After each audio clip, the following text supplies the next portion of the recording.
Good morning, students. I'm your English teacher, and today we are going to see chapter number 17, that is definite determiner the. Okay, so let's start. The definite the is a definite determiner.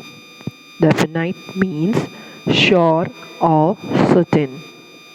It makes definite reference to the nouns that follow it. See the use of the in the following. Okay, see here what is definite determiner. Definite determiner is the. Okay, the. So where do we use the?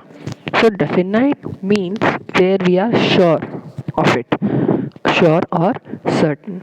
Then it makes definite reference to the nouns that follow it. So before the noun we use the, okay, as definite thing. So let's see the one here. Our first one is, see here, the first one with us is right with a noun that has already been mentioned as. First of all, if the noun is already mentioned, so where we will use the. First one is, a farmer had three sons. The farmer was very old. So, first of all, we used a determiner and then followed the next sentence with definite determiner the. Then the next one you see, a fox lived in a burrow. The burrow was under a big thicket.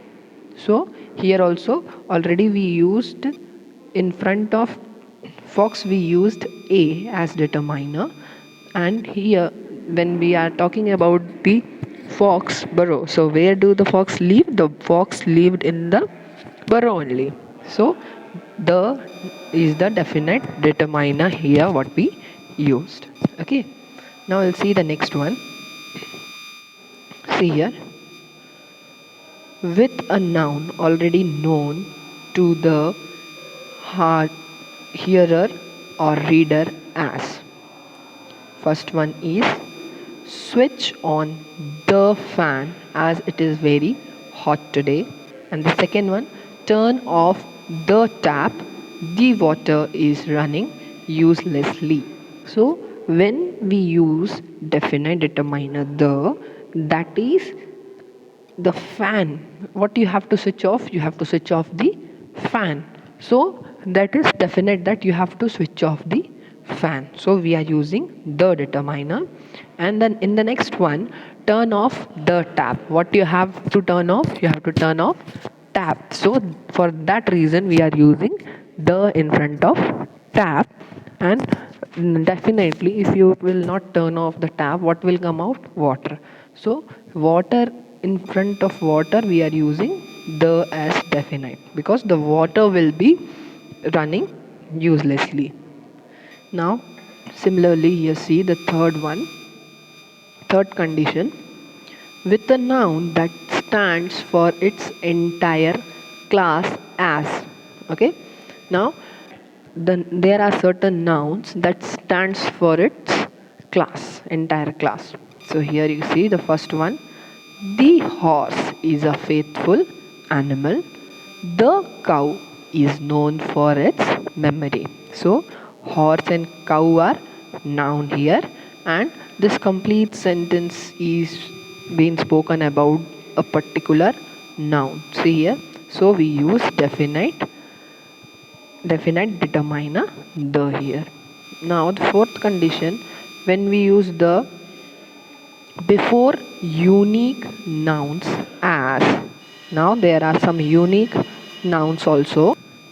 Now students, let's see the fourth one, that is before unique nouns. Okay, there are some unique nouns before that also we use the. Like for example, first one, the sun gives us heat and light. Second one, the earth is very big in size. Third one, the sky is endless empty space. And the fourth one, the moon has no light on of its own. So here these all are unique nouns. So before that we use the. Okay. Now we will see the next one, that is before the names of rivers, sea, oceans and mountains also we use the as determiners. So first example, the Yamuna flows through the city of Delhi. Lakshadweep Island are located in the Lakshadweep Sea. Then the Indian Ocean surrounds India from three sides. Then next one, the Aravalli is a mountain in the state of Rajasthan. So here we use the in front of the names of rivers, seas, oceans and mountains. Now the next one. Now we use the before the names of holy books. Okay, see, the Bible is the holiest book of the Christians. The Gita is the gist of all the Hindu religious books. So here Bible and Gita are the names of holy books, so we use the as determiners here. Remember this thing, you must remember that the is never used before the names of lakes and peaks. Okay, like Lake Sambhar is located in the state of Rajasthan. Mount Everest is the highest peak in the world. We never use the in front of the names of lakes and peaks. Okay, thank you students.